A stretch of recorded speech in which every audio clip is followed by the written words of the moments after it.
আমরা পরিষ্কারভাবে দেখতে পাচ্ছি সব জায়গায় ফেসিবাদের কালো ছায়া এবং ভূত এখনো বিদ্যমান। এটা বদলাতে হবে, পাল্টাতে হবে। মুখে কথা বললে হবে না। রাজনীতিবিদরা বড় গলায় বলেন আমার চেয়ে দল বড়, আমার দলের চেয়ে আমার দেশ বড়, কিন্তু কার্যত আমল করতে গিয়ে তার উল্টাটাই আমরা দেখতে পাই। এখানে কথা এবং কাজে মিল আনতে হবে, গরমিল দূর করতে হবে। আমাদের রাজনীতিতে পরিবর্তন আনতে হলে মনোজগতে পরিবর্তন লাগবে। মনটা বড় করতে হবে, সবাইকে ধারণ করতে হবে, যার যেটা পাওনা তাকে সেটা দিতে হবে। আমরা একটা ঐক্যবদ্ধ জাতি চাই, আমরা ফেসিবাদের বিরুদ্ধে ঐক্য চাই। তবে কথা পরিষ্কার, আমার সন্তান যে কাজ করলে বীর, অন্যের সন্তান সেই কাজ করলে বীর, স্বীকৃতি দিতে হবে। আমার সন্তান, অন্যের সন্তান যে কাজ করলে আমি তাকে সন্ত্রাসী বলবো, আমারটাও করলে তাকেও সন্ত্রাসী বলতে হবে। একই কাজের জন্য একজনকে বীর আর আরেকজনকে সন্ত্রাসী বলা যাবে না। এই সততার সাথে যারা কাজ করবে তাদেরকে ট্যাগ দেওয়া হবে এরা জামাত ইসলামী, তাদেরকে মার্জিনালাইজ করার চেষ্টা করা হবে, তাদের উপর বিভিন্ন অবিচার করা হবে, বৈষম্য করা হবে, তাদের পাওনা থেকে বঞ্চিত করা হবে, তাদের খেদমত থেকে রাষ্ট্রকে বঞ্চিত করা হবে। এই জন্য আগেই বলেছি মানসিকতার পরিবর্তন লাগবে। সেই জায়গায় আমরা সংগ্রাম চালিয়ে যাব। আমরা নিজে গদিতে বসতে চাই না শুধু গদির মজা নেওয়ার জন্য। অন্য কেউ গদিকে ব্যবহার করে অতীতের মতো জনগণের ভাগ্য লুণ্ঠন করুক, ওইটাও আমরা দেখতে চাই না। আমরা চাই দেশে সামাজিক এবং অর্থনৈতিক সুশাসন কায়েম হোক, বিচার সকলের জন্য ন্যায় বিচার নিশ্চিত হোক, শিশু থেকে বৃদ্ধ যার যার জায়গায় সবাই সম্মানিত নাগরিক হিসাবে তার পাওনাটা সে বুঝে পাক। সেই সমাজটাই আমরা চাচ্ছি। ইনশাল্লাহ সমবেতভাবে হাতে হাত মিলিয়ে আমরা এই সমাজ গড়ব ইনশাল্লাহ। আমি জানতে পারলাম যে এখানে জুলাই যুদ্ধে যারা ইঞ্জিনিয়ারদের মধ্যে শহীদ হয়েছেন তাদের 16টি পরিবার এখানে উপস্থিত আছে। সেই পরিবারের একজন শিশুকে আমি স্টেজে আসার জন্য অনুরোধ করব। কেউ একটু এগিয়ে দেন। শহীদ পরিবারের কোনো শিশু এখানে উপস্থিত থাকলে একটু আসে, একজন শিশু আসে। আসো, সন্তান হলেও হবে, তুমি আসো। ইউ প্লিজ কাম।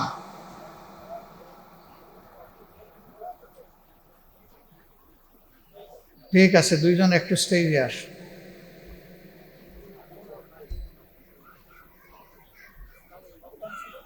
ওয়ালাইকুম আসসালাম। ঠিক আছে, ছোটই আমার দরকার ছিল, অসুবিধা নেই। আমি কেন তাদেরকে কষ্ট দিলাম? একটু আগে এই সম্মানিত পেশাজীবীদের নেতা, দীর্ঘদিন যিনি এই অঙ্গনকে নেতৃত্ব দিয়েছেন, ঐক্যের নেতৃত্ব, জনাব ইঞ্জিনিয়ার মাহমুদুর রহমান সাহেব, তিনি বলে গেছেন জুলাই না হলে আজকে এই আয়োজন আমরা করতে পারতাম না, এখানে আসতে পারতাম না, কথা বলতে পারতাম না, আমিও বিরোধী দলীয় নেতা হতে পারতাম না, আজকের এই আয়োজনের প্রধান অতিথি হতে পারতাম না। সুতরাং যারা জীবন দিয়ে জুলাই এনে দিয়ে গেল, আমরা তাদের কাছে ঋণী। এই কারণেই আমি ডেকেছি যে আমার গলায় এই যে বেশটা পরিয়ে দেওয়া হয়েছে, এটি তাদের ত্যাগের ফসল। আমি এই বেশটা তারই এক সন্তানকে পরাই দিলাম।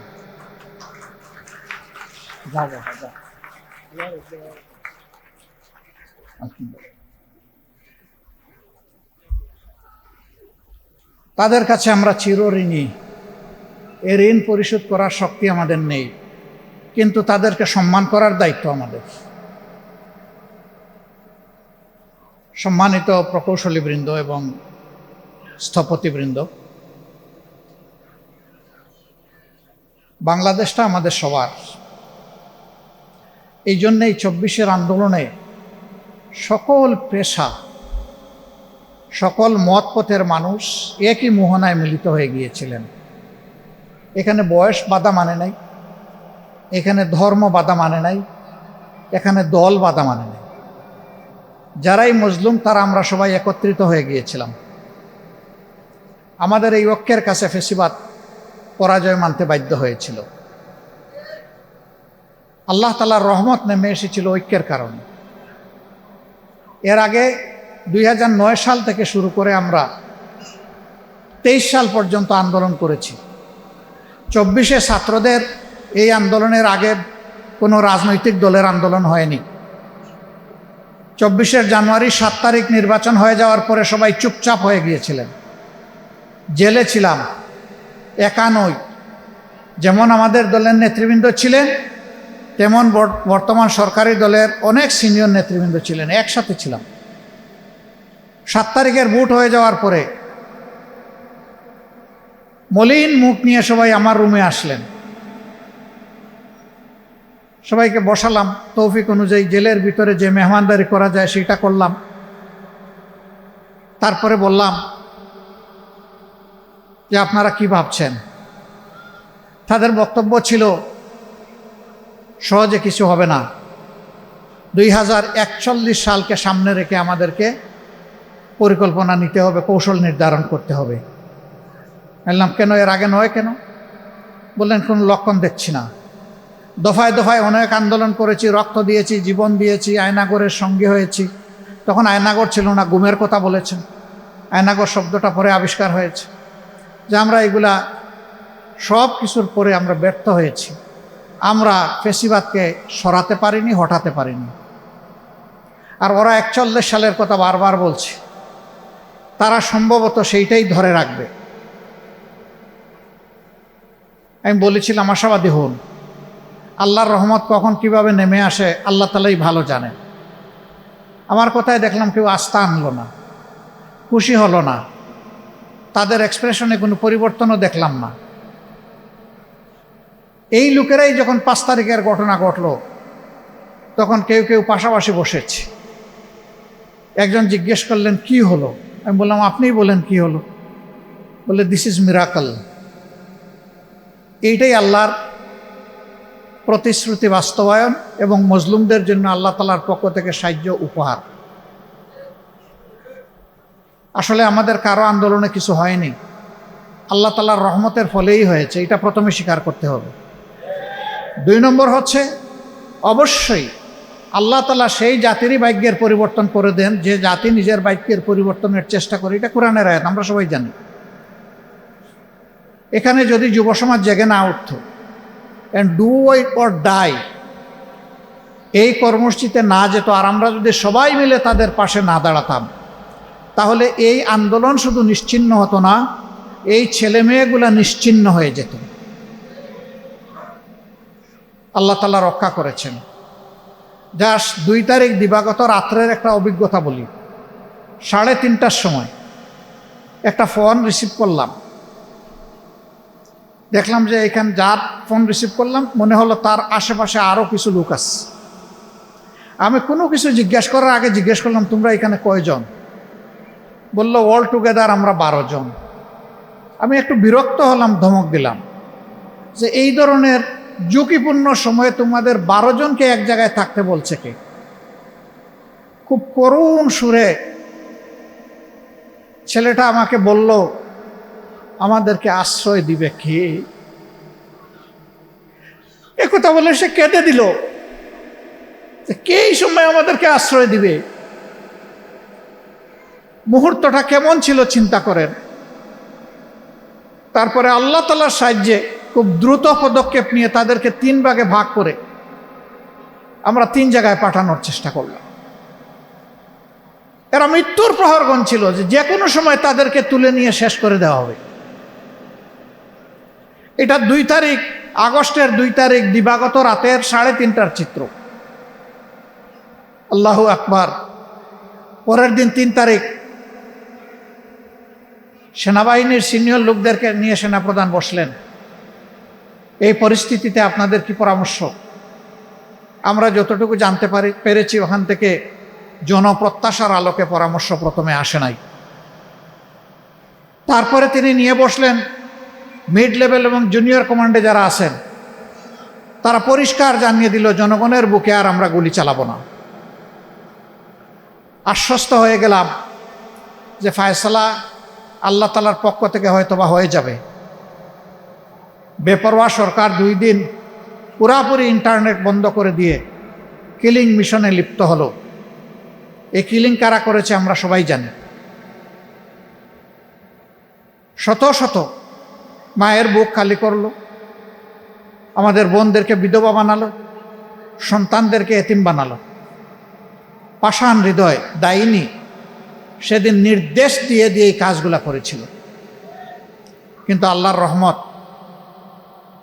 তৎকালীন খুনি স্বরাষ্ট্রমন্ত্রী বলছে কি চালাইতে পারো না? ওই স্যার, যেটারে গুলি মারি এইটাই পড়ে, বাকিটা তো দাঁড়ায় থাকে, নড়ে না। That was the scenario. প্রত্যেকটা মানুষ রাস্তায় নেমেছিল, আমি শহীদ হয়ে যাব, আমার লাশ ফিরবে, কিন্তু বিজয় হাতে না নিয়ে আমি ফিরবো না, পালাবো না। যেই ছেলেটা উত্তরার রাস্তায় পুলিশের দিকে তেড়ে গিয়েছিল, বয়স মাত্র 7 বছর, আশপাশের সাংবাদিকরা তাকে সামলানোর চেষ্টা করেছে, তাদের বগলের তল দিয়ে সে ক্রস করে গিয়ে পুলিশকে আঘাত করেছে, বলেছে তুই খুনি, তুই আমার ভাইকে হত্যা করেছিস। এই 7 বছরের বাচ্চাকে এই কারেজ কে দিল? আল্লাহ তাআলা দিয়েছে। ছেলেটা পরে শহীদ হয়ে গেছে। সম্মানিত সুধী মণ্ডলী, এই আন্দোলনে যারা অংশগ্রহণ করে জীবন দিল তারা সবাই ছাত্রও ছিল না, অনেকের এই বয়সটাও ছিল না, সরকারি একটা চাকরি পাওয়ার কোনো আশা ছিল না। তো এরা নেমেছিল কেন?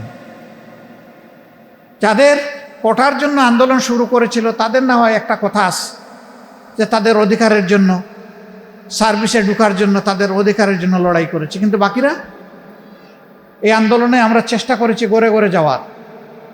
আমরা যেটুকু তথ্য উপাত্ত পেয়েছি, এর মধ্যে শ্রমিক সমাজের লোক হলো 48%, শুধু শ্রমিক। এরা অতি সাধারণ শ্রমিক, অতি নিম্ন আয়ের মানুষ। 32% ছাত্র। সেই ছাত্র বলতে শুধু ইউনিভার্সিটি আর কলেজের ছাত্র না, মাদ্রাসারও ছাত্র এখানে আছে। ছাত্র বলতে যা বোঝায় সবাই, আলিম উলামা আছেন, ব্যবসায়ী আছেন, সাধারণ মানুষ আছেন, রাজনৈতিক কর্মী আছেন, সবাই মিলেই শহীদ হয়েছে। এত এত শহীদের ভার আমাদের কাঁধের উপর, আমরা ভুলে গেলাম কিভাবে এত তাড়াতাড়ি। এখানে মাহমুদুর রহমান ভাই আক্ষেপ করে বললেন, এক সময় তো আমরা একই সাথে চলছিলাম, কিন্তু এখন যেন মনে হচ্ছে যে পরস্পরের শত্রু হয়ে গেলাম। উনি সবাইকে নিয়ে চলেছিলেন। আমি ওনাকে বলবো, হ্যাঁ আপনি আবার উদ্যোগ নেন, আমাদের দোয়াও পাবেন, সমর্থনও পাবেন ইনশাআল্লাহ। আমরা একটা ঐক্যবদ্ধ জাতি চাই, আমরা ফ্যাসিবাদের বিরুদ্ধে ঐক্য চাই। তবে কথা পরিষ্কার, আমার সন্তান যে কাজ করলে বীর, অন্যের সন্তান সেই কাজ করলে বীর, স্বীকৃতি দিতে হবে। আমার সন্তান অন্যের সন্তান যে কাজ করলে আমি তাকে সন্ত্রাসী বলবো, আমারটাও করলে তাকেও সন্ত্রাসী বলতে হবে। একই কাজের জন্য একজনকে বীর আর আরেকজনকে সন্ত্রাসী বলা যাবে না। এই জায়গায় আসতে হবে। এই জুলাই আমাদের সকলের যদি হয়, তাইলে জুলাইকে আমরা কেন রাজনীতিকরণ করব? এটা তো হওয়া উচিত না। দুপুরেরটা আপনারা শুনেছেন, বিকালের আরেকটা আপনারা শুনেন নাই। সেখানে আমি আরেকটা এম্বারেসিং সিচুয়েশনে পড়েছিলাম, কিন্তু দুপুরে একটা ঘটনা ঘটেছে, আমি আরেকটা সিন ক্রিয়েট করি, এটা আমি চাই নাই বলে সাময়িকভাবে আমি হজম করেছি, সাথে সাথে এরপরে আবার যেখানে প্রতিবাদ করার সেখানে করেছি। কেন এত দলীয়তন্ত্র করতে হবে? এগুলা কিসের লক্ষণ? হ্যাঁ, তারপরে দুঃখ প্রকাশ করেছেন, নিশ্চয়তা দিয়েছেন ভবিষ্যতে এই ধরনের আর হবে না। এইটা হবে না, কিন্তু নতুন আরেকটা যেন চলে না আসে, ওইটাও সামলাতে হবে। আমাদের রাজনীতিতে পরিবর্তন আনতে হলে মনোজগতে পরিবর্তন লাগবে। মনটা বড় করতে হবে, সবাইকে ধারণ করতে হবে, যার যেটা পাওনা তাকে সেটা দিতে হবে, যে সম্মানটুকু যার পাওনা তাকে সম্মানিত করতে হবে। আজকে এখান থেকে আমি পরিষ্কার দাবি জানাই, যারা জীবন দিয়েছে জুলাই যুদ্ধে এবং যারা ফ্যাসিবাদের আমলে পুরা সময় জুড়ে যারা জীবন দিয়েছে, তাদের প্রত্যেকটি পরিবারকে রাষ্ট্রীয়ভাবে সম্মানিত করতে হবে, তাদেরকে রাষ্ট্রীয় খেতাব দিতে হবে। এ দায়িত্ব সরকারের। সরকার উদ্যোগ নিলে আমরা সর্বাত্মক সহযোগিতা করব ইনশাআল্লাহ। তারা যেন সম্মানজনকভাবে এই সমাজে বেঁচে থাকতে পারে নিরাপত্তার সাথে, তার নিশ্চয়তাই পরিবারগুলোকে দিতে হবে সরকার। এর পাশাপাশি জুলাই যুদ্ধে অংশগ্রহণ করার কারণে যারা আহত পঙ্গু হয়ে এখনো কাতরাচ্ছেন দেশে কিংবা বিদেশের হাসপাতালে, তাদের সকলের সুচিকিৎসা নিশ্চিত করতে হবে। তাদের পুনর্বাসনের সম্মানজনক ব্যবস্থা করতে হবে। আমরা কোনো অপমানজনক ভিক্ষা চাই না তাদের জন্যে। তাদেরকেও রাষ্ট্রীয় সম্মানে ভূষিত করতে হবে। যদি সরকার এটা করে তাহলে ঘরে ঘরে বীর জন্ম নেবে ইনশাআল্লাহ। আর যে জাতির ঘরে ঘরে মায়েদের গর্বে বীর জন্ম নেবে, এই জাতিকে কেউ হারাতে পারবে না, দমাতে পারবে না ইনশাআল্লাহ। যখন মারা দেখবে যে আমার সন্তান যদি দেশের জন্য, জাতির জন্য, আল্লাহর জন্য, মানবতার জন্য জীবন দেয়, তাহলে আমার দেশ এবং জাতি আমার পাশে থাকবে। আমি সন্তানের জন্য সম্মানিত হব। তখন মা তার দ্বিতীয় সন্তান তাকে জাতির প্রয়োজনে এগিয়ে দেবে ইনশাআল্লাহ। আর যদি তার উল্টাটা দেখে, প্রথম ছেলের ওই অবস্থা দেখে দ্বিতীয় আর একটা ছেলেকে এগিয়ে দিতে কোনো মা রাজি হবে না। অতএব সরকারকে বলবো এই রাস্তাটা খুলে দিন, বন্ধ করবেন না। আমার দ্বিতীয় অনুরোধ, ফ্যাসিবাদী আমলে যে সমস্ত কর্মকাণ্ডের কারণে আমরা জুলুমের শিকার হয়েছিলাম, বিচার বিভাগ, শিক্ষাঙ্গন, তারপরে নির্বাচন, পেশাগত জীবনে দায়িত্ব পালন, সকল জায়গায় বৈষম্য এবং নিগ্রহের শিকার মানুষ যেটা হয়েছিল, আমরা পরিষ্কারভাবে দেখতে পাচ্ছি সব জায়গায় ফ্যাসিবাদের কালো ছায়া এবং ভূত এখনো বিদ্যমান। এটা বদলাতে হবে, পাল্টাতে হবে। মুখে কথা বললে হবে না।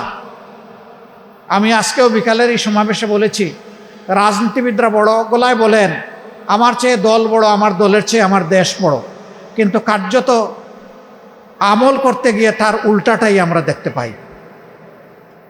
এখানে কথা এবং কাজে মিল আনতে হবে, এ গরমিল দূর করতে হবে।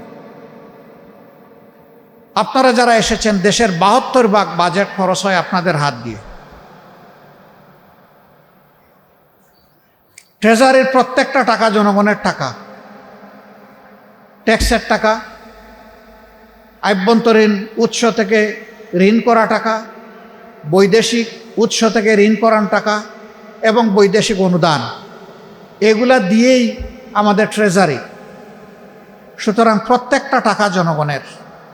ভিখারিও একজন মালিক, বিলিয়নিয়ার মিলিয়নিয়ারও একজন মালিক। ট্যাক্স সবাই দেয়। এই অনুভূতি যদি আমাদের সকলের মাঝে থাকে, আমি আবার মাহমুদ ভাইকে কোট করছি, তিনি বলেছেন আমাদের প্রফেশনাল এক্সিলেন্সের পাশাপাশি আমাদের মরাল এক্সিলেন্স লাগবে। উইদাউট মরালিটি কোনো প্রফেশনাল এক্সিলেন্স কোনো সমাজকে ভালো কিছু দিতে পারবে না, বরঞ্চ সমাজের ক্ষতি সাধন করবে। আজকে আপনারা যারা আছেন, আসেন আমরা প্রতিজ্ঞা করি যে আমাদের দিয়েই শুরু হোক। এ সমাজ আমরা বদলাবো, আমাদের প্রফেশনাল স্কিলের পুরাটা সমাজকে উজাড় করে দেব এবং তার সাথে আমরা আমাদের মরালিটিটা শতভাগ মেনটেন করব। বিপদ আছে, আমি জানি। এই সততার সাথে যারা কাজ করবে তাদেরকে ট্যাগ দেওয়া হবে এরা জামাতে ইসলামী, তাদেরকে মার্জিনালাইজ করার চেষ্টা করা হবে, তাদের উপর বিভিন্ন অবিচার করা হবে, বৈষম্য করা হবে, তাদের পাওনা থেকে বঞ্চিত করা হবে, তাদের খেদমত থেকে রাষ্ট্রকে বঞ্চিত করা হবে। এই জন্য আগেই বলেছি মানসিকতার পরিবর্তন লাগবে। সেই জায়গায় আমরা সংগ্রাম চালিয়ে যাব। আমরা নিজে গদিতে বসতে চাই না শুধু গদির মজা নেওয়ার জন্যে। অন্য কেউ গদিকে ব্যবহার করে অতীতের মতো জনগণের ভাগ্য লুণ্ঠন করুক, ওইটাও আমরা দেখতে চাই না। আমরা চাই দেশে সামাজিক এবং অর্থনৈতিক সুশাসন কায়েম হোক, বিচার সকলের জন্য ন্যায় বিচার নিশ্চিত হোক, শিশু থেকে বৃদ্ধ যার যার জায়গায় সবাই সম্মানিত নাগরিক হিসাবে তার পাওনাটা সে বুঝে পাক, সেই সমাজটাই আমরা চাচ্ছি। ইনশাল্লাহ সমবেতভাবে হাতে হাত মিলিয়ে আমরা এই সমাজ গড়ব ইনশাল্লাহ। আপনাদের এই আজকের আয়োজনে আমাদেরকে দাওয়াত করার জন্য, এখানে আসার জন্য যে সুযোগ সৃষ্টি করে দিয়েছেন, আমরা তার জন্য কৃতজ্ঞতা জ্ঞাপন করছি। আজকে সারা জাতির একটাই আওয়াজ, গণভোটের গণরায় বাস্তবায়ন করতে হবে। আমরা কথা দিচ্ছি এই ব্যাপারে আমরা কোনো আপোষ করব না। প্রতিদিন আমাদেরকে বিভিন্নভাবে বিভিন্ন কথা বলা হয়। আজকেও বহু অনুরোধ নিয়ে বিনিয়ে একজন বলেছেন, সাফ জানিয়ে দিয়েছে আমাদের অবস্থান অপরিবর্তিত, আমরা জনগণের সাথে দেওয়া ওয়াদা আমরা লঙ্ঘন করব না, বেইমানি করব না, আমরা আমাদের জায়গায় আছি। এবং আমরা নিশ্চিত ইনশাআল্লাহ, আল্লাহর উপর ভরসা করে বলছি, এই গণরায় এই বাংলাদেশে এই বাস্তবায়ন হবে ইনশাআল্লাহ। সবাই ভালো থাকবেন। আল্লাহ হাফিজ। বাংলাদেশ জিন্দাবাদ। আসসালামু আলাইকুম রহমতুল্লাহ।